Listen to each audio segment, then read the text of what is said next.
Signor Sindaco, ieri ci sono state le elezioni in Emilia-Romagna, elezioni che hanno segnato un successo per Salvini e per la Lega. Ma un risultato che direi eccezionale, perché la Lega che supera il 20% in Emilia-Romagna, di per sé già questo è un risultato storico.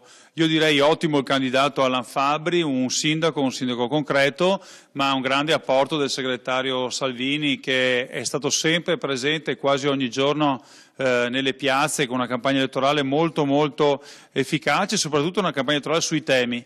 Questo è di buon auspicio per le prossime regionali.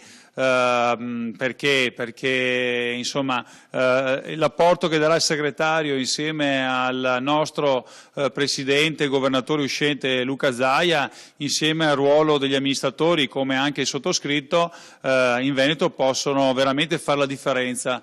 A questo punto insomma, penso che il Partito Democratico debba preoccuparsi a livello locale ma soprattutto a livello nazionale, perché penso che questo sia stato un risultato molto negativo anche per ovviamente Renzi. Loro pensavano in un risultato completamente diverso, invece molta gente non è andata a votare, ha vinto l'astensionismo in Emilia-Romagna, che è la regione principe dove hanno sempre ottenuto il massimo dei consensi.